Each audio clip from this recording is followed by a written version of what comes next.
కీర్తనలు 73వ అధ్యాయం 15వ వచనం నుంచి. ఇలాగ ముచ్చటింతునని నేను అనుకొనిన ఎడల నేను నీ కుమారుల వంశమును మోసపుచ్చినవాడనగుదును. ఆయనను దీనిని తెలుసుకొనవలనని ఆలోచించినప్పుడు నేను దేవుని పరిశుద్ధ స్థలములోనికి పోయి వారి అంతమును గూర్చి ధ్యానించు వరకు ఆ సంగతి నాకు ఆయాసకరముగా ఉండెను. నిశ్చయముగా నీవు వారిని కాలుజోరు చోటునే ఉంచి ఉన్నావు. వారు నశించున్నట్లు వారిని పడవేయుచున్నావు. క్షణమాత్రంలోనే వారు పాడైపోదురు. మహాభయం చేత వారు కడముట్ట నశించుదురు. మేలుకొనిన వాడు తాను కన్న కల మరిచిపోయినట్టు ప్రభువా, నీవు మేలుకొని వారి బ్రతుకును తృణీకరింతువు. నా హృదయము మత్సరపడెను, నా అంతరంద్రియములలో నేను వ్యాకులపడితిని. నేను తెలివిలేని పశుప్రాయుడనైతిని, నీ సన్నిధిని మృగము వంటి వాడనైతిని. ఆయనను నేను ఎల్లప్పుడూ నీ యొద్దనున్నాను. నా కుడి చేయి నీవు పట్టుకొని ఉన్నావు. నీ ఆలోచన చేత నన్ను నడిపించదవు. తరువాత మహిమలో నీవు నన్ను చేర్చుకుందువు. ఆకాశమందు నీవు తప్ప నాకెవరున్నారు? నీవు నాకుండగా లోకములోనిది ఏదియూ నాకు అక్కరలేదు. నా శరీరము నా హృదయము క్షీణించిపోయినను దేవుడు నిత్యము నా హృదయమునకు ఆశ్రయదుర్గమును స్వాస్థ్యమును అయ్యున్నాడు. నిన్ను విసర్జించు వారు నశించెదరు. నిన్ను విడిచి వ్యభిచరించు వారందరినీ నీవు సంహరించెదవు. నాకైతే దేవుని పొందు ధన్యకరము. నీ సర్వకార్యములను నేను తెలియజేయనట్లు నేను ప్రభువైన యెహోవా శరణు జొచ్చి ఉన్నాను. ఈ 73వ కీర్తన మొదటి 14 వచనాలలో మనం ధ్యానించిన రీతిగా ఇది రాజు అయినటువంటి హిజ్కియా సమయంలో అషూరు రాజు అయిన సన్హెరీబు అతని సైన్యాధిపతి అయిన రబ్షకే వచ్చి రాజు అయిన హిజ్కియాకు వ్యతిరేకంగా దేవునికి వ్యతిరేకంగా పలికిన మాటల సందర్భంలో హిజ్కియా దేవుని ఆలయానికి పోయి ప్రార్థించినప్పుడు అతని యొక్క దేవుని ఆత్మ అతనితో ఏ విధంగా వ్యవహరించి తర్వాత అతని ప్రార్థన ఆలకించి దేవుడు అతనికి ఏ విధంగా సహాయపడి ఉన్నాడో దాని గమనంలో రచించినటువంటి కీర్తనని మనం భావించగలిగినటువంటి అవకాశాలు మెండుగా కనపడ్డాయి. నిన్న చదివినటువంటి మొదటి 14 వచనాలలో చదివినటువంటి భాగంలో అషూరు రాజైన సన్హెరీబు గర్వంతో బలత్కారంతో మాట్లాడినటువంటి మాటలు దేవునికి వ్యతిరేకంగా దానిని గురించి మొదటి 14 వచనాలలో చేయబడింది. అది అషూరు రాజైన సన్హెరీబు కేవలము అతడు ఇశ్రాయేలులకు వ్యతిరేకంగా మాట్లాడటం మాత్రమే కాకుండా అది లోకంలో ఉన్నటువంటి అనేక మంది భక్తిహీనులు ఏ విధంగా వర్ధిల్లి మరి దేవుడు లేకుండా ఈ లోకంలో జీవించుతూ ఈ లోకంలో ఉన్నటువంటి ఐశ్వర్యము లేక సిరి సంపదలు ఇంకా ఇతరమైనటువంటి వాటినందు ఆశీర్వదించబడినట్లుగా కనబడుతూ ఈ లోకంలో సుఖముగా జీవించేటువంటి వ్యక్తుల యొక్క మాటలు ప్రవర్తనకు కూడా అవన్నీ కూడా నిన్న చదివిన మొదటి 14 వచనాలలో చెప్పబడినటువంటి అంశాలన్నీ కూడా పొందుపరచబడ్డాయి. అటువంటి వారిని గురించి 12వ వచనంలో చెప్పబడింది. ఇదిగో ఇటు వారు భక్తిహీనులు. ఆ భక్తిహీనుల యొక్క జీవితాన్ని గురించి ఆ 14 వచనాల్లో చెప్పబడింది. తర్వాత 15వ వచనంలో ఇప్పుడు చెప్తున్నాడు కీర్తనకర్త, ఇలాగ ముచ్చటింతునని నేను అనుకునే ఎడల నేను నీ కుమారుల వంశమును మోసపుచ్చున్నవాడనగుదును. అంటే వాళ్ళ యొక్క ధనము లేక ఇంకా పేరు ప్రఖ్యాతులు, వారు ఈ లోకములో ఘనత పొందిన విధానం, వాటన్నిటిని కనుక నేను ముచ్చటింతునని వాటిని గురించి కనుక నేను ఇతరులకు చెప్పి అవి శాశ్వతమైనవి అని కనుక భావనతో నేను జీవించి ఇతరులతో కూడా ఆ విషయాలను పంచుకున్నట్లయితే నేను నీ కుమారుల వంశమును మోసపుచ్చున్నవాడనగుదును అని చెప్తున్నాడు. అంటే అతను ఎక్కడైతే సమాజంలో ఉంటున్నాడో ఆ సమాజంలో దేవుని యొక్క మరి నిజమైన పిలుపు యొక్క ఔన్నత్యానికి భంగంగా కలిగించేటువంటిది ఈ లోక సంబంధమైనటువంటి సంపద, ఆశీర్వాదం. నేను దాని గురిగా కలిగి జీవించినట్లయితే నా చుట్టూ ఉన్నటువంటి వారు, నా తరంలో జీవించేటువంటి వారు లేక నా వెనక జీవించేటువంటి అనేక మందికి నేను సరైన విధంగా దేవుని యొక్క అంశాన్ని గురించి లేకపోతే నా జీవిత గమ్యాన్ని గురించి మాట్లాడిన వాడిని కాను. కనుక అది మన విశ్వాసులైన మనకు కూడా వర్తించేదిగా ఉన్నది. అది మన ప్రభు అయినటువంటి యేసుక్రీస్తు మనను పరలోకపు పిలుపుతో పిలిచున్నాడు. మన యొక్క స్వాస్థ్యము, మన యొక్క పరలోకపు గుడారము, తర్వాత ఆశీర్వాదములు పరలోక సంబంధమైనవి, తర్వాత మనకు పిలువబడినటువంటి పరలోకపు రాజ్యము, తర్వాత మనకు దేవుడు అనుగ్రహించబోయేటువంటి పరలోక రాజ్యములలో ఆయనతో పాటుగా కలిసి ఉండగలిగినటువంటి మహిమ కలిగిన స్థానం, ఇవన్నీ కూడా పరలోక సంబంధమైనవిగా ఉంటుండగా, ఆ గురి కాకుండా ఇక్కడున్నటువంటి ఆశీర్వాదముల కొరకై నేను నా జీవితంలో ముచ్చటించి ఇతరులతో గనక సంభాషించినట్లయితే నేను నీ కుమారుల వంశమును మోసపుచున్నవాడను. అంటే నేను సరైన విధంగా వారికి మార్గదర్శకంగా ఏ విధంగా నేను పిలువబడ్డానో దానికి అనుసారంగా నేను జీవించి నా ప్రభువు మీద గురి ఉంచి జీవించిన వాడను కాను అని చెప్తున్నాడు. అదే అంశం మన విశ్వాసులైన మనందరికీ కూడా వర్తించేదిగా ఉన్నది.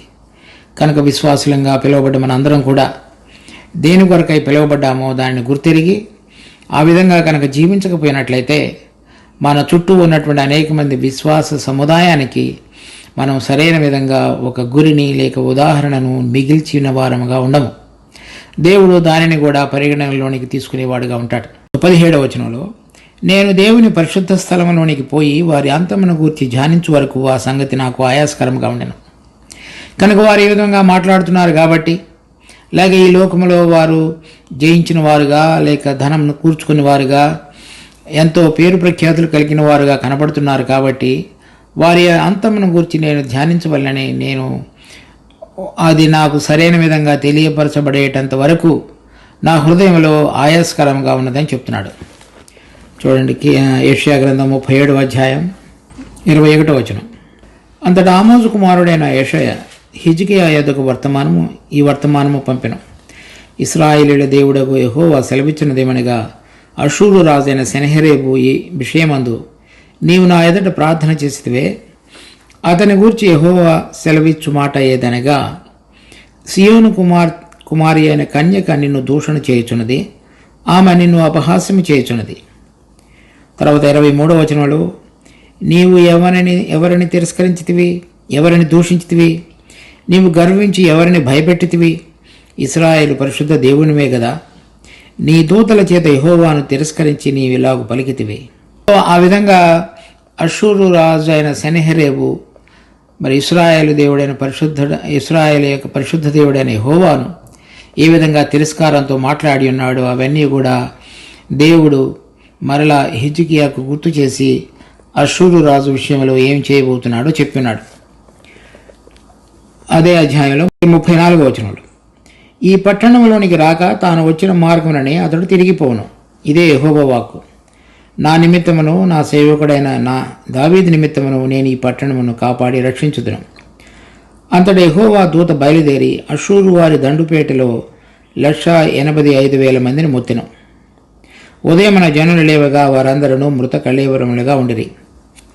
37వ వచనం, అషూరు రాజైన సెనహెరీబు తిరిగిపోయి నినివే పట్టణమునకు వచ్చి నివసించిన తరువాత అతడు నిస్రోకు అను తన దేవత మందిరమందు మ్రొక్కుచుండగా అతని కుమారులైన అద్రెత్ మెలెకును షెరెజెరును ఖడ్గముతో అతన్ని చంపి అరారోతు దేశంలోనికి తప్పించుకొని పోయిరి. అప్పుడు అతని కుమారుడైన ఎసర్హద్దోను అతనికి మారుగా రాజాయను. వాళ్ళ అంతమును గురించి నేను ధ్యానించు వరకు నాకు ఆయాస్కరముగా ఉండెను. కనుక అతడు దేవుని యొక్క పరిశుద్ధ స్థలంలోనికి వెళ్ళి ప్రార్థించిన వాడిగా కనబడుతున్నాడు. 18వ వచనంలో, నిశ్చయముగా నీవు వారిని కాలుజారు చోటనే ఉంచున్నావు, వారు నశించున్నట్టు వారిని పడవేయుచున్నావు. క్షణమాత్రములోనే వారు పాడైపోవుదురు, మహాభయము చేత కడముట్ట వారు నశించుదురు.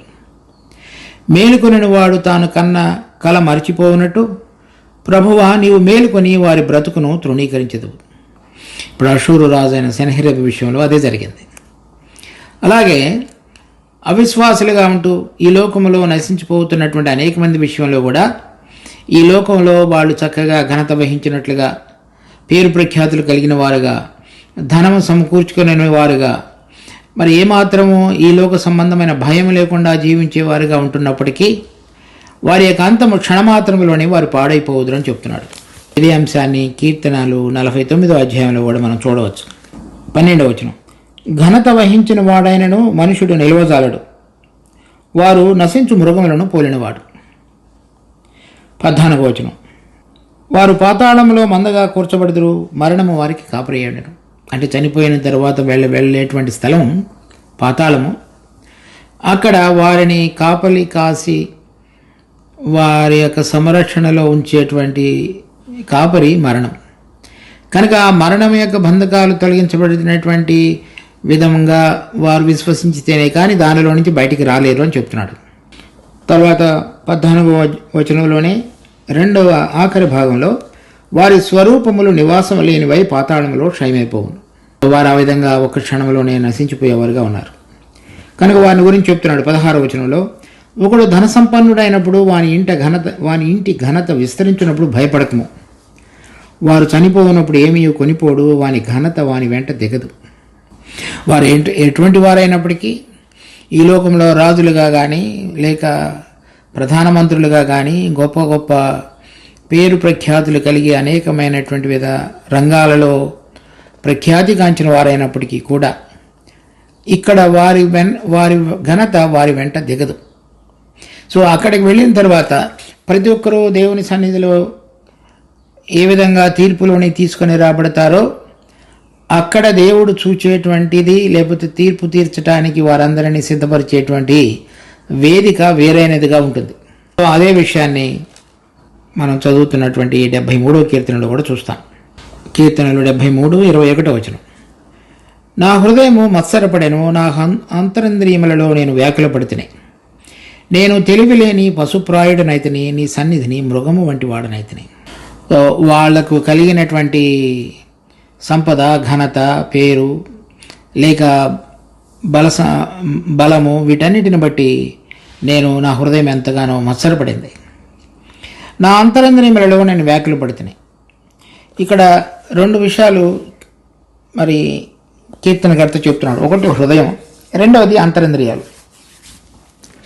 ఈ హృదయం అనేటువంటిది మనలో ఉన్నటువంటి ప్రాణానికి సంబంధించింది. అంతరింద్రియాలు అనేటువంటిది దానికంటే లోతుగా ఉన్నటువంటి ఆత్మకు సంబంధించినవి. దేవుడు మనిషిని సృష్టించినప్పుడు మరి భూమి మీద ఉన్నటువంటి నేల నుండి మట్టిని తీసి దానిలో మనుషుని ఆకారాన్ని చేసి దానిలో జీవాత్మను లేకపోతే జీవవాయువును దేవుడు ఊది ఉన్నాడు. అప్పుడు మనిషి జీవించు ప్రాణిగా చేయబడ్డాడు. కనుక భూమిలో నుంచి తీయబడినటువంటిది శరీరంగా, దేవుడి నుంచి మనుషుని యొక్క ఆ శరీరంలో ఊదినటువంటిది జీవ ఆత్మగా, తర్వాత ఆ రెండు కలయిక ద్వారా జరిగినటువంటిది జీవించు ప్రాణం చేయబడింది. అందువల్ల మనిషిలో ఉన్నటువంటి ఆ మూడు భాగాలు ప్రాణము, శరీరము, ఆత్మ, దాని గురించి పౌలు మొదటి తెస్సలోనికీయులు 5వ అధ్యాయంలో కూడా మనం చూస్తాం. తర్వాత హెబ్రీ పత్రిక 4వ అధ్యాయం 12వ వచనంలో కూడా దేవుని వాక్యం ఏ విధంగా మరి శరీరము, ఆత్మను, ప్రాణమును విభజించుతున్నదో అది కూడా రాయబడింది. సో ఈ ప్రాణంలో ఉండేటువంటి భాగాల్లో హృదయము లేక మన భావోద్వేగాలకు మూలమైనటువంటి పీఠిక అది. తర్వాత దానిలోనే మన ఇష్టాన్ని నెరవేర్చడానికి కావలసిన బలం, దాన్ని ఇంగ్లీష్లో విల్ పవర్ అంటారు. దాని తర్వాత మూడవది మనం ప్రతిదాన్ని ఆలోచించి మంచి చెడులు తెలుసుకోగలటానికి ఉపయోగించేటువంటి మన మనస్సు, అదే ఇంగ్లీష్లో మైండ్ అంటారు. ఆ మూడు కూడా మన ప్రాణంలో ఉన్నాయి. కనుక తనకు కలిగినటువంటి ఆలోచనలు, తలంపులు ఆ హృదయంలో ఏవైతే ఉన్నాయో దానిని బట్టి ఆలోచించినప్పుడు అతను మత్సరపడ్డానని చెప్తున్నాడు. మరి అంతరింద్రియములలో ఏంటి? అంతరింద్రియములు మన ప్రాణంలో ఉన్నటువంటి ఇంద్రియాలు 5: కళ్ళు, ముక్కు, నోరు, చెవి, చేతులు. వీటి ద్వారా మనిషి చూస్తాడు, మాట్లాడతాడు, లేకపోతే రుచి చూస్తాడు, వాసన చూస్తాడు, వింటాడు, మరి చేతులతోటి దాని యొక్క స్పర్శను కలిగి జీవిస్తాడు. ఈ విధంగా అవి మామూలుగా అందరికీ కనబడేటువంటి ఇంద్రియాలు. మన అంతరంగంలో కొన్ని ఇంద్రియాలు ఉన్నాయి. అవి ఆత్మకు సంబంధించినవి. అవి దేవుని యొక్క ఆత్మ మన ఆత్మతోటి తాకినప్పుడు, మనుషుని యొక్క ఆత్మను తాకినప్పుడు ఆ ఆత్మలో వెలిగించబడినటువంటి మనుషులు విశ్వాసము, నిరీక్షణ అనేటువంటి ఇంద్రియాల ద్వారా నడిపించబడేవారుగా ఉంటారు. సో ఇక్కడ ఇతని కీర్తనకర్త ఏం చెప్తున్నాడంటే, నా అంతరింద్రియములలో కూడా నేను వ్యాకులపడితిని. అంటే మామూలుగా వెలిగించబడినటువంటి ఆత్మ కలిగినటువంటి విశ్వాస జీవితాలు ఎప్పుడు కూడా కనబడనటువంటి విషయాల నిమిత్తమైనటువంటి నిరీక్షణ కలిగి అవి యథార్థమైనటువంటి ఆలోచనతోటి జీవించేటువంటి వారుగా వారు ఉంటారు. వారు ఆత్మ సంబంధమైన మనుషులను కూడా మనం వాక్యంలో చూడవచ్చు. కనుక ఎవరి జీవితంలో అయితే దేవుని యొక్క ఆత్మ మనలో ఉన్నటువంటి మనిషిని యొక్క ఆత్మను తాకి మన పాపముల నిమిత్తమై పశ్చాత్తాపడి ప్రభువును అంగీకరించినప్పుడు దేవుని యొక్క ఆత్మ మనలో గనక మన ఆత్మలో నివాసం చేసినట్లయితే ఆ ఆత్మ యొక్క ప్రభావం ద్వారా మన ప్రాణము, శరీరము కూడా దేవుని విషయాలలో ఆసక్తి కలిగి దేవుని చిత్తాన్ని గ్రహించగలిగేటువంటి సహవాసంలోనికి రాగలిగి ఆయన ఏర్పాటులో జీవించేటువంటి జీవితంలోనికి రాగలదు. కానీ ఇటువంటి సందర్భం అంటే ఏదైతే తన హృదయంలో మత్సరము, వ్యాకులత తన అంతరింద్రియాలలో కూడా జరిగిందో ఆ విషయాలలో తను ఆత్మలో కూడా కలవరపడిన వాడుగా చెబుతున్నాడు. అంటే ఎందుకు ఇలా ఉంటున్నది అనేటువంటిది. అప్పుడు తన అంతరంగంలో అంటే మన ప్రాణంలోనే మాత్రమే కాకుండా, హృదయంలోనే కాకుండా అంతకంటే లోపల జరిగినటువంటి విషయం. ఇవి చాలా చోట్ల దేవుని యొక్క వాక్యంలో ఈ అంతరింద్రియముల గురించి వ్రాయబడింది. ఉదాహరణకి కీర్తనలు 7వ అధ్యాయం 9వ వచనం, హృదయములను అంతరింద్రియములను పరిశీలించు నీతి గల దేవా. సో ఆ రెండింటినీ పరిశీలించేవాడు. మనకు పైన కనబడేటువంటి మన హృదయంలో ఉన్న తలంపులు మాత్రమే కాకుండా ఆ తలంపులు ఏ భాగంలో నుంచి ఏ విధంగా ఇంకా లోపల మనకు తెలియకుండానే వచ్చేవిగాను కూర్చునేవిగా ఉన్నాయో వాటిని కూడా పరిశీలించే దేవుడు అని అర్థం.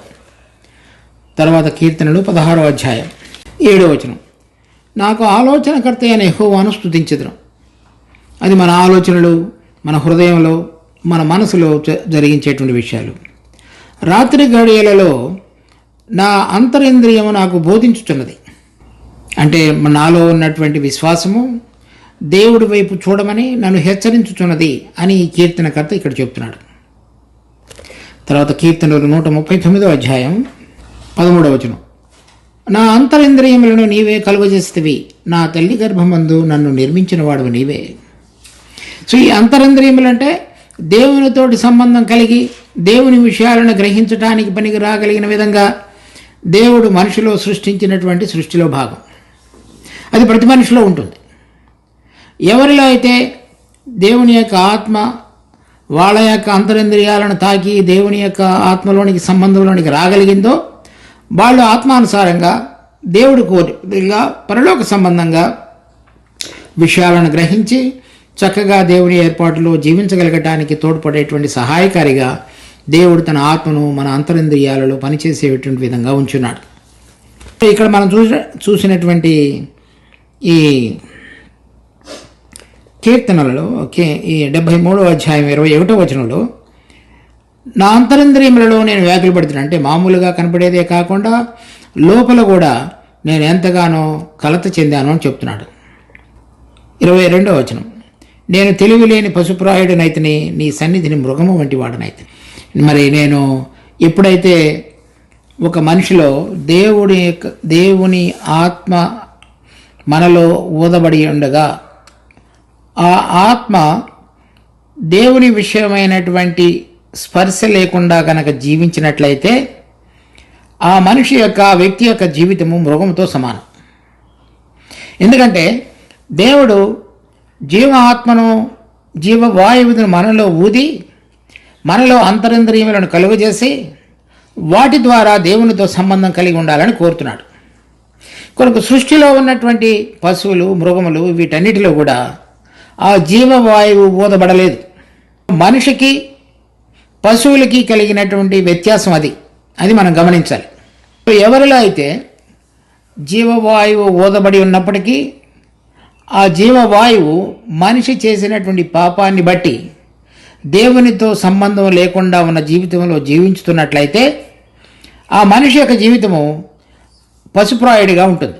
అంటే పైన ఉన్నటువంటిది సృష్టికర్త అయినటువంటి దేవునితోటి, తర్వాత ఏమాత్రం కూడా దేవుని యొక్క ఆత్మతో సంబంధంలోనికి రాకుండా ఉన్న జీవితం, ఇక్కడున్న విషయాల నిమిత్తమై పరిమితమై ఇక్కడున్నటువంటి విధంగా తిని త్రాగి సుఖించి ఆనందించి ఇక్కడున్న విషయాల నిమిత్తమై ఆసక్తి కలిగినటువంటి జీవితానికి గుర్తు.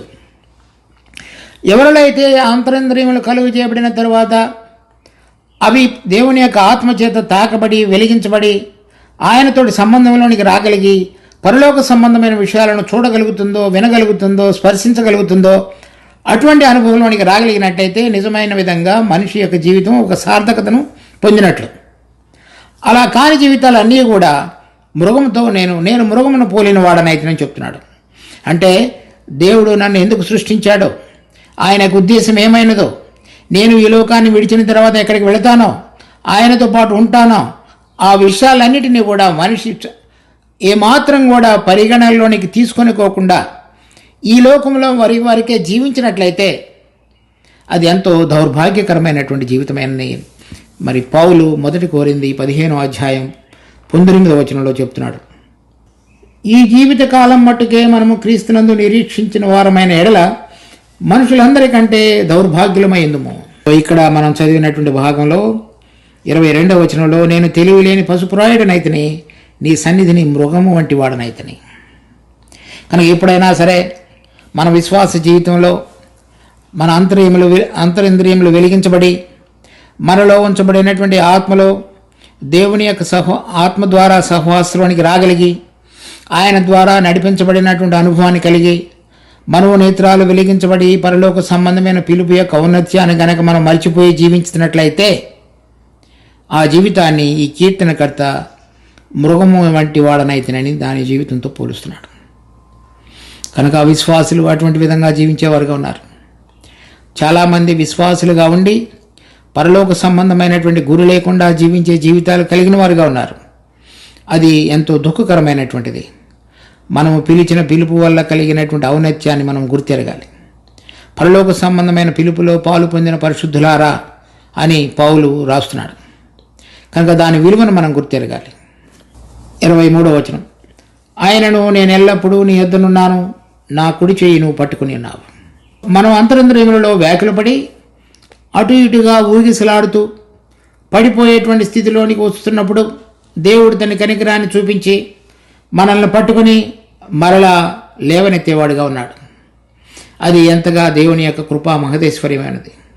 ఆయన ఎవరిని ముందుగా ఎరిగినో వారిని పిలిచెను, ఎవరిని పిలిచినో వారిని నీతివంతులుగా తీర్చెను, ఎవరిని నీతివంతులుగా తీర్చెనో వారిని మహిమపరచెను. కనుక ఆ మహిమపరిచేటువంటి ప్రక్రియ మనలో సంపూర్ణమయ్యేటంత వరకు మన హృదయంలోనూ మన అంతరింద్రియములోనూ మనము వ్యాకులపడి అటు ఇటుగా ఊగిసలాడుతున్నటువంటి స్థితిలో దేవుడు తన కృపా మహిమైశ్వర్యాన్ని బట్టి మనలను మరలా దర్శించి పునరుద్ధరించి ఆయనతో పాటు సరైన విధంగా నడవటానికి ఆయన తన కుడి చేతిని మన వైపు చేతిని చాపి మన హృదయములను స్థిరపరిచి మనకు కావలసిన వెలుగును అనుగ్రహించి మనము ఆయనతో పాటుగా కలిసి జీవించగలగటానికి నడవగలగటానికి మార్గాన్ని సుగమం చేసేటువంటి తండ్రిగా ఆయన మనకున్నాడు. నీ ఆలోచన చేత నన్ను నడిపించదవు, తరువాత మహిమలో నీవు నన్ను చేర్చుకుందువు. కనుక మనము అటువంటి ఊగిసలాడేటువంటి స్థితిలో మనము భయపడకుండా జీవించగలగటానికి అవసరమైనటువంటి ఆలోచన మన అంతరింద్రియములలో కుమ్మరించి విశ్వాసం ద్వారా బలపడి పరలోకములో మనకు ఉంచబడినటువంటి నిరీక్షణ వైపు మనం చూడగలిగి జీవించి ఈ జీవితాన్ని ఈ శరీరాన్ని ఇక్కడ విడిచిపెట్టిన తరువాత మనం ఆయనతో పాటుగా మహిమలోనికి లేవనెత్తబడేటువంటి అనుభవంలోనికి తీసుకుని వచ్చేటువంటి ప్రయత్నంలో దేవుడు విశ్వాసులు యథార్థంగా జీవించే వారందరి పక్షంగా అటువంటి ఆలోచన తలంపు ఆయన కలిగి ఉన్నాడు. చూడండి, కీర్తన 16వ అధ్యాయం 8వ వచనం, సదాకాలము యెహోవా యందు నా గురి నిలుపుచున్నాను, ఆయన నా కుడి పార్శ్వమందు ఉన్నాడు కనుక నేను కదల్చబడను. ఇక్కడ కీర్తనకర్త చెప్తున్నాడు, నీవు నా కుడి చేతిని పట్టుకుని ఉన్నావు, నీ కుడి చేయి నన్ను పట్టుకుని ఉన్నది, నా కుడి చేయి నువ్వు పట్టుకుని ఉన్నావు. తర్వాత అటువంటి అనుభవాన్ని కలిగిన తర్వాత మరలా తరువాత మహిమలో నీవు నన్ను చేర్చుకుందువు. హానోకు ఆదికాండం 5వ అధ్యాయం 24వ వచనం. హానోకు దేవునితో నడిచిన తర్వాత దేవుడు అతడిని తీసుకుని పోయిన కనుక అతడు లేకపోయినా. కనుక ఎవరైతే ఆయన పరిశుద్ధాత్మ ప్రభావం చేత వెలిగించబడి ఆ ఆత్మ యొక్క ప్రభావం చేత నడిపించబడుతూ ఆయన ఆలోచన చేత నడిపించబడేటువంటి విశ్వాస జనాలకు ఆయన మహిమలోనికి వారిని పిలుచుకొని లేవనెత్తేటువంటి వాడుగా ఉన్నాడు.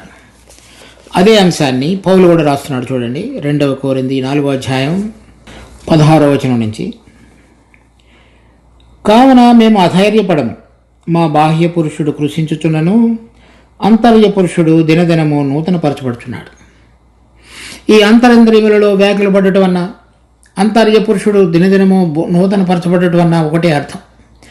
అక్కడైతే వ్యాకులు పడి కలత చెందాడు. ఇక్కడ ఆ కలత చెందినటువంటి హృదయాన్ని బయట ఉన్నటువంటి శరీరము ప్రాణము కృషించిపోతున్నప్పటికీ కూడా లోపల దేవుని యొక్క ఆత్మచేత బలపరచబడి సరైనటువంటి స్థితిలోనికి రాగలిగి మరలా ఆయన ఆలోచనలను గ్రహించగలిగి ఆ ప్రకారంగా నడవటానికి కావలసిన బలాన్ని శక్తిని అంతరంగంలో నేను పొందుచున్నాను అని చెప్తున్నాడు పౌలు. మేము దృశ్యమైన వాటిని చూడక అదృశ్యమైన వాటిని నిదానించి చూచున్నాము. కనుక మేము ఇక్కడున్న వాటిని చూచుటలేదు. అంతరంద్రియాలలో వెలిగించబడినప్పుడు మనిషి చూడగలిగినటువంటివి ఏమిటి అంటే పరలోకంలో మనకు ఉంచబడినటువంటి విషయాలు. చూడండి, 1 కొరింథీ 2వ అధ్యాయం 9వ వచనం. దేవుడు తన్ను ప్రేమించు వారికి ఏవి సిద్ధపరిచినో అవి కంటికి కనబడలేదు, చెవికి వినబడలేదు, మనిషి హృదయమునకు గోచరం కాలేదు. మనకైతే దేవుడు వాటిని తన ఆత్మ వలన బయలుపరుచున్నాడు. ఆ ఆత్మ అన్నిటినీ దేవుని మర్మములను కూడా పరిశోధించుచున్నాడు. 11వ వచనంలో, ఒక మనుషుని సంగతులు అతనిలో ఉన్న మనిషి ఆత్మకే గాని మనుషులలో మరి ఎవనికి తెలియను. అలాగే దేవుని సంగతులు దేవుని ఆత్మకే గాని మరి ఎవనికి తెలియవు. దేవుని వలన మనకు దయచేయబడిన వాటిని తెలుసుకున్నట్టుకై మనము లౌకిక ఆత్మను కాక దేవుని యొద్ద నుండి వచ్చు ఆత్మను పొంది ఉన్నాము. మనుష్య జ్ఞానము నేర్పు మాటలతో కాక ఆత్మ సంబంధమైన సంగతులతో సరిచూచుచు ఆత్మ నేర్పు మాటలతో వీటిని గూర్చి మేము బోధించుచున్నాము. కనుక దేవుని యొక్క ఆత్మ మనుషుని యొక్క ఆత్మకు దేవుడు మన కొరకై ముందుగా సిద్ధపరిచి ఉంచినటువంటి అనేక విషయాలను గురించి, ఏవైతే మనిషి కంటికి కనబడలేదో, చెవికి వినబడలేదో, మనిషి హృదయమునకు గోచరం కాలేదో వాటన్నిటిని గురించి తెలియజెప్పేవాడుగా ఆయన ఉన్నాడు. కీర్తనకర్త అటువంటి అనుభవంలోనికి వచ్చి ఉన్నాడు. పౌలు కూడా అదే అనుభవంలోనికి వచ్చి మేము అదృశ్యమైన వాటిని చూడగలుగుతున్నాం. అంటే ఎవరి హృదయాలలో అయితే ఆ మనోనేత్రాలు వెలిగించబడి అంతరింద్రియములు చురుకుగా పనిచేస్తూ ప్రభు మనకు అనుగ్రహించు వాటన్నిటినీ గ్రహించగలిగినటువంటి మనసులోనికి తీసుకుని రాబడ్డారో వారు మేము చూడగలుగుతున్నామని చెప్తున్నాడు. అందుచేత 2 కొరింథీ 5వ అధ్యాయం 8వ వచనం, ఇట్లు ధైర్యము కలిగి ఈ దేహమును విడిచిపెట్టి ప్రభువు నొద్ద నుండుటకు ఇష్టపడుతున్నాం. కనుక ప్రభువు వచ్చినప్పుడు ఈ శరీరాన్ని ఈ విధంగా విడిచిపెట్టేసి ఇక్కడ సమస్తమును లోపరుచుకుని జాలిన తన శక్తిని బట్టి ఈ దీన శరీరమును తన మహిమగల శరీరమునకు సమరూపమైన దానిగా మార్చేటువంటి ప్రభువు ఆయన వచ్చినప్పుడు ఇక్కడ సజీవులమై నిలిచున్న మేము లేవనెత్తబడగలగటానికి అవసరమైనటువంటి నిరీక్షణతో ఎదురు చూడగలగటానికి పరిశుద్ధాత్మనే సంచకరువును మా హృదయాలలో ఆయన ఉంచి ఉన్నాడని చెప్తున్నాడు. ఇక్కడ కీర్తనకర్త కూడా అదే చెప్తున్నాడు. నీ ఆలోచన చేత నన్ను నడిపించదు, తరువాత నీ మహిమలో నన్ను చేర్చుకుందువు. చూడండి, కొలసీ పత్రిక 3వ అధ్యాయం 1వ వచనం నుంచి 4వ వచనం వరకు. మీరు క్రీస్తుతో కూడా లేపబడిన వారైతే పైనున్న వాటిని వెతకుడి, అనగా మీ అంతరింద్రియాలలో కనుక వెలిగించబడి మనోనేత్రాలు వెలిగించబడి మనలో ఉన్నటువంటి ఆత్మ దేవుని ఆత్మ చేత చురుకుగా పనిచేయచ్చు ఆయనతో సహవాసత కలిగి జీవించుతున్నట్లయితే పైనున్న వాటిని మీరు వెతకండి. అంటే విశ్వాసం ద్వారా మన కన్నులు వెలిగించబడి ఆత్మ సంబంధమైనవి అక్కడ వాటిని చూడగలిగే విధంగా కనుక మనం నేర్చుకున్నట్లయితే వాటిని వెతకండి. భూ సంబంధమైన వాటి మీద మనసు పెట్టుకొనకూడదు. సో కీర్తనల 73వ అధ్యాయం 14 వచనాలలో భక్తిహీనులు ఏ విధంగా ధనము, సంపద, పేరు, ప్రఖ్యాతులు అవన్నిటిని పొంది ఉన్నారో వాటి మీద మీరు మనసు పెట్టుకోకండి. ఏలైనగా మీరు మృతి పొందితిరి, మీ జీవము క్రీస్తుతో కూడా దాచబడి ఉన్నది, దేవుని యందు దాచబడి ఉన్నది. మనకు జీవమైన క్రీస్తు ప్రత్యక్షమైనప్పుడు మీరును ఆయనతో కూడా మహిమ యందు ప్రత్యక్షపరచబడుతురు. కనుక ఆయన వచ్చినప్పుడు ఈ దీన శరీరం ఇక్కడ విడిచిపెట్టబడి పరలోక సంబంధమైన మహిమ కలిగినటువంటి శరీరాన్ని మనం ధరించుకుని ఆయనతో కూడా నిత్యము ఉండగలం. ఆ నిరీక్షణ కలిగి ఇక్కడ చెప్తున్నాడు 24వ వచనంలో కీర్తనకర్త 73లో, తర్వాత మహిమలో నీవు నన్ను చేర్చుకుందువు. కనుక విశ్వాసమైన మనందరికీ కూడా ఎంతో ధన్యకరమైనటువంటి జీవితం, వెలిగించబడినటువంటి ఆత్మ కలిగిన వారమై ఆయన ఆలోచన చేత దినదినము నడిపించబడుతూ మన దృష్టి, మన గమ్యము ఇక్కడున్న వాటిని విడిచిపెట్టబడి పరలోక సంబంధమైన వాటిని వెతికి పట్టుకొని అదృశ్యుడైన దేవుని చూచున్నట్లుగా మనం దినదినము చూచుచూ దానివైపు మనం పయనించాలని దేవుడు మన అందరి పక్షంలో ఆశ కలిగి ఉన్నాడు. చూడండి మోషేను గురించి ఏమి రాయబడినదో. హెబ్రీ పత్రిక 11వ అధ్యాయం 24 నుంచి 26 వరకు. మోషే పెద్దవాడైనప్పుడు విశ్వాసమును బట్టి ఐగుప్తు ధనము కంటే క్రీస్తు విషయమైన నింద గొప్ప భాగ్యమని ఎంచుకుని అల్పకాలము పాపభోగము అనుభవించుట కంటే దేవుని ప్రజలతో శ్రమ అనుభవించుట మేలని యోచించి ఫరో కుమార్తె యొక్క కుమారుడిని అనిపించుకున్నట్టుకు ఒప్పుకొనలేదు. కానీ ఏలైనగా అతడు ప్రతిఫలముగా కలుగుబోవు బహుమానమందు దృష్టించును. విశ్వాసమును బట్టి అతడు అదృశ్యుడైన వానిని చూచుచున్నట్లు స్థిరబుద్ధి గలవాడై రాజాగ్రహమునకు భయపడక ఐగుప్తును విడిచిపోయిను. మోషే ఇక్కడ మనం కీర్తనలో చూచినటువంటి దానికంటే ఒక మెట్టు ముందుకున్నాడు. అతడు ఫరో కుమార్తె యొక్క కుమారుడని పిలిపించుకునేటువంటి ధనము, పదవి, మహిమ కలిగిన వాడు. వాటన్నిటిని కూడా విడిచిపెట్టి అదృశ్యుడైన దేవునిని దృశ్యుడైనట్లుగా చూస్తూ స్థిరబుద్ధి కలిగిన వాడే, అంటే ఆలోచన చేత, దేవుని ఆలోచన చేత నడిపించబడి రాబోతున్నటువంటి బహుమానం ముందు దృష్టించున్నాడు. అది దేవునితో పాటుగా మహిమలో ప్రవేశపెట్టబడుట. అటువంటి విధంగా ఈ కీర్తనకర్తకు మనోనేత్రాలు వెలిగించబడి ఏ విధంగా వ్యాకుల పండినటువంటి అతని అంతరింద్రియాలు కూడా స్థిరపరచబడి దేవుని ఆలోచన చేత నడిపించబడి రాబోతున్నటువంటి మహిమ యందు నిరీక్షణ కలిగిన వాడై తన హృదయాన్ని స్థిరపరచుకున్నవాడుగా చూస్తున్నాడు. కనుక విశ్వాసమైన మన విశ్వాస జీవితంలో ఇక్కడ మనకు ఉన్నటువంటి ఇంద్రియాలైనటువంటి మన కన్నులు, చెవులు, ముక్కు, నోరు, చేతులు, వీటి యొక్క స్పర్శ, వినటం, చూడటం అనేటువంటి వాటి ద్వారా కాకుండా విశ్వాసంతో అదృశ్యుడైన దేవుని చూచుతున్నట్లుగా స్థిరబుద్ధి కలిగి, మరి పౌలు చెప్తున్నట్లుగా బాహ్య పురుషుడు కృషించుతున్నప్పటికీ, అంటే శ్రమలు, ఇబ్బందులు, ఇరుకుల ద్వారా మన ఆరోగ్యము, ఇతర విషయాలు, ఇక్కడ ఉన్నటువంటి వనరులు అవన్నీ కూడా తగ్గిపోయినప్పటికీ మరి అంతరంగ పురుషుడు దినదినము బలపరచబడి ఏవి మన విషయాలను పరలోకంలో చూడాలో అవి చూడగలిగేటువంటి మనసులోనికి రాగలిగి ఆ మహిమ నిమిత్తమైనటువంటి నిరీక్షణ కలిగి మనము జీవించాలనే విషయాన్ని మనం నూతన నిబంధనలో కూడా చూస్తున్నాం.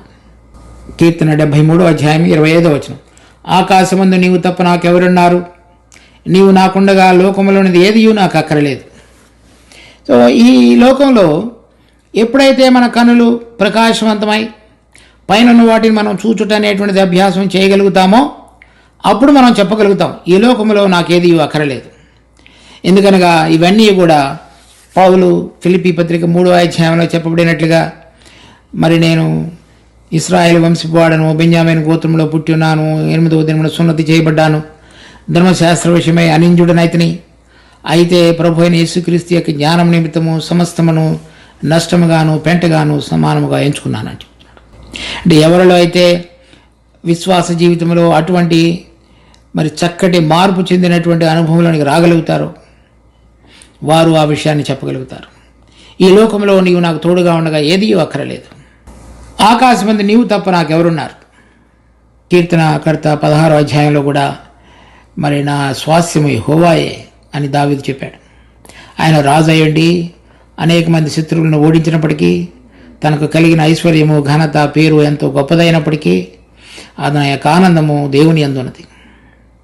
కనుక ఎవరైతే ఆయన ఆలోచన చేత నడిపించబడతారో, దేవునికి కలిగిన మహిమను నిజమైన విధంగా చూడగలుగుతారో, ఆ ప్రత్యక్షత వారి హృదయాలలో నివసిస్తున్నదో వారు సమస్తమును విడిచిపెట్టి పరలోకమైనటువంటి గురి కలిగి జీవించగలిగే వారుగా ఉంటారు. అబ్రహాము ఇక్కడ ఉన్నటువంటి దినాలన్నిటిలో కూడా తను గుడారాల్లో నివసించినప్పటికీ తను మన ప్రభు అయిన యేసుక్రీస్తు యొక్క రాజ్య పరిపాలన విషయంలో మీ పితరుడైన అబ్రహాము నా దినమును చూడవలనే మిగులు సంతోషించను, చూచి ఎంతగానో ఆనందించను. నిన్ను విసర్జించువారు నశించెదరు, నిన్ను విడిచి వ్యభిచరించు వారందరినీ నీవు సంహరించెదవు. కనుక విశ్వాసులుగా ఉండి ఎవరైనా సరే ఆయనను విసర్జించినట్లయితే అది ఈ విసర్జించడం అనేటువంటిది, వ్యభిచరించడం అనేటువంటిది అన్యజనులకు కాదు.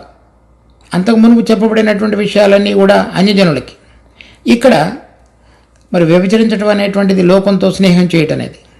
అంటే విశ్వాసులుగా ఉండి ఒకసారి అంతరంగంలో వెలిగించబడిన తర్వాత, పిలువబడిన పిలుపు యొక్క నిరీక్షణ యొక్క ఔన్నత్యాన్ని ఎరిగిన తర్వాత మరలా వారు లోకంలో కనుక జారిపోయినట్లయితే వారు వ్యభిచరించిన వారు, వారిని నువ్వు సంహరించదు. అంటే కఠినమైన శిక్ష వారి మీదకి రాబోతున్నదని చెప్తున్నాడు. కనుక మన జీవితంలో మన గమ్యము, మన గురి పరలోక సంబంధమైన వాటిలో కనుక అపేక్ష కలిగి జీవించకపోయినట్లయితే దేవుని యొక్క క్రమశిక్షణకు లేక మనం ఆయన ఎదుట తీర్పు తీర్చబడినప్పుడు మరి శిక్షకు పాత్రులంగా చేయబడేటువంటి అవకాశం ఉంది. ఆ భయం కలిగి దేవుడు మనకు వెలుగు అనుగ్రహించిన కొలది అది దినదినము దేదీప్యమానంగా ప్రకాశవంతవుతుండగా మనము జాగ్రత్తగా మన పాదములను సరిచేసుకుంటూ ఆయన ఆలోచన చేత నడిపించబడగలగటానికి ఇష్టపడగలిగిన హృదయం దయచేయనట్లుగా మనం దేవుడిని వేడుకుందాం. 28వ వచనం, నాకైతే దేవుని పొందు ధన్యకరము, నీ సర్వకార్యములను నేను తెలియజేయనట్లు నేను ప్రభు అయిన యెహోవా శరణు చూచున్నాను. 15వ వచనంలో చెప్పినాడు, నేను అవిశ్వాసుల యొక్క జీవితంలో కలిగినటువంటి వృద్ధిని గురించి మాత్రమే నేను ముచ్చటించిననుకున్నట్లయితే నీ కుమారుల వంశంలో నేను మోసపుచ్చిన వాడిని అవుతాను. అంటే సరైన విధంగా జీవించిన వాడిగా నా జీవితము వారి ఎదుట ఉండిపోతుంది. ఇప్పుడు ఆ విధంగా కాకుండా మార్పు చెందిన జీవితంతో పరలోక సంబంధమైనటువంటి గురి కలిగి జీవించినటువంటి జీవితంగా కనుక జీవించినట్లయితే నేను నీ సర్వకార్యములను తెలియజేయగలుగుతాను. ఇప్పుడు అటువంటి సాక్ష్యం కలిగి జీవిస్తాను అని చెప్తున్నాడు. కనుక విశ్వాసమైన మనందరం కూడా అటువంటి అనుభవాన్ని కలిగి సరైన విధంగా ప్రభువు కొరకు జీవించగలగటానికి, తర్వాత మన జీవితం ద్వారా ఇతరులకు వీరు పరలోక సంబంధమైన గురి కలిగి జీవించినటువంటి బిడ్డలు అని చెప్పబడగలిగే విధంగా మన జీవితాలు ఉండులాగున మనము దినదిన జీవితంలో ఆయన ఆలోచన చేత నడిపించబడగలుగుటకు దేవుడు మనందరికీ కృప చూపించునుగాక. ప్రార్థించుకుందాం. మా జీవం కలిగిన తండ్రి, మీ కృపలో మాకు అనుగ్రహించిన ఈ వాక్య భాగాన్ని బట్టి వందనాలు. దీన్ని ఆశీర్వదించి మీరు మహిమ పొందండి. మా జీవితాలు మీ ఆలోచన చేత నడిపించబడి పరలోక సంబంధమైన గురి కలిగి ఆ మహిమలో ప్రవేశించాలనే నిరీక్షణ కలిగి జీవించడానికి కృప చూపించు. మా రక్షకుడు ప్రభు అయిన యేసు నామమున అడిగి వేడుకుంటున్నాం తండ్రి.